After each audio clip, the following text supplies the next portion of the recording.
जेकॾहिं घर वञण वारे सफ़र में 39 मिंट लॻनि था त साद खे कहिड़े टाइम निकिरणु घुरिजे जो उहो 6:15 वॻे घर पहुचे। हिन सवाल खे हल करण खां अॻु में पाण खे हिन लफ़्ज़ क्वार्टर खे सम्झणु घुरिजे, छाकाणि त जॾहिं क्वार्टर जो लफ़्ज़ तव्हांजे अॻियां ईंदो त तव्हां कीअं हुनखे हल कंदव। सो हुन जे लाइ फ़र्ज़ु कयो मां हिते हिकिड़ी टाइम लाइन ठाहियां थो या अहिड़ी लकीर ठाहियां थो जेका वक़्त खे ज़ाहिर करे। सो ही आहे लकीर। ही लकीर थोरी टेढ़ी ठही वई आहे, सो मां ॿीहर ठाहियां थो। सो ही आहे असांजी टाइम लाइन ऐं हिन टाइम लाइन ते हिते आहे 5 ऐं हिते आहे 6। पाण वटि हिते AM ऐं PM मिलियल कोन्हे सवाल में, हिन जे करे पाण सिर्फ़ु कलाक लिखूं था। सो हिते आहे 7। सो क्वार्टर आफ्टर 6, क्वार्टर जो मतिलबु हूंदो आहे चोथों हिसो। हाणे कलाक जो चोथों हिसो केतिरो थींदो?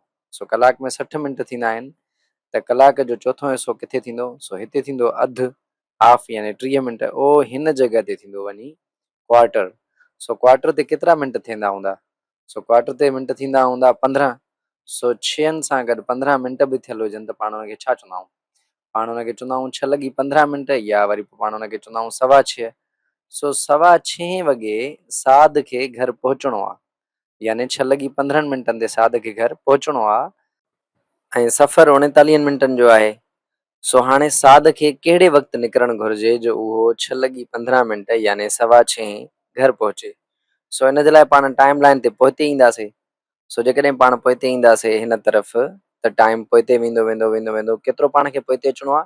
39 मिंट, छाकाणि त 39 मिंटनि जी ट्रिप आहे या 39 मिंटनि जो सफ़र आहे, उहो थियणु घुरिजे।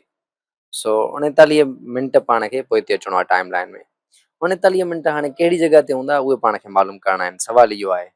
सो जेकॾहिं पाण 15 मिंट पोइते अचूं त पाण पूरे 6 वॻे निकिरणु घुरिजे, फ़र्ज़ु कयो। सो 15 मिंट जेकॾहिं पाण अॻु में अचूं त बक़ाया केतिरा मिंट हूंदा जेके पाण खे अञा पोइते वञणा पवंदा? सो 15 मिंट पाण जॾहिं पोइते ईंदासीं, हिन जो मतिलबु थी वियो त 39 मां असां 15 मिंट कट कंदासीं। सो 39 मां जेकॾहिं 15 मिंट पाण कट कयूं त बाक़ी केतिरा मिंट बचंदा? सो अचो त 39 मां 15 मिंट कट कयूं। सो जेकॾहिं 39 मां 15 मिंट कट कयूं त इहे बचंदा वञी मां सम्झां थो 24 मिंट।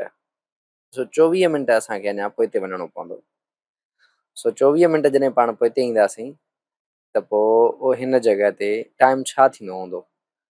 सो 24 मिंट पाण पोइते आयासीं त 24 मिंट 6 खां पोइते पाण विया आहियूं, यानी 6 अञा न थियो आहे, 6 खां अॻु में 24 मिंट अॻु में पाण खे निकिरणु घुरिजे। सो इहो कहिड़ो टाइम हूंदो?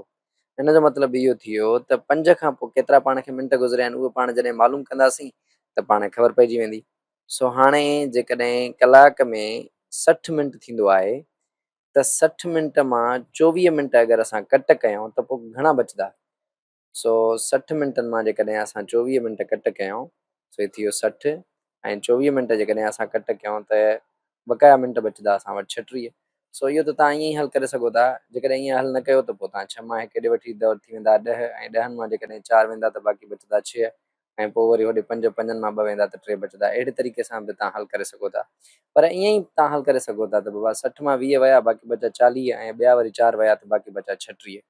सो इन जो मतिलबु इहो थी वियो त 5:36 मिंटनि ते साद खे निकिरणु घुरिजे जेकॾहिं हुनखे 6:15 वॻे फिक्स पहुचणो आहे ऐं 39 मिंटनि जो सफ़र आहे त।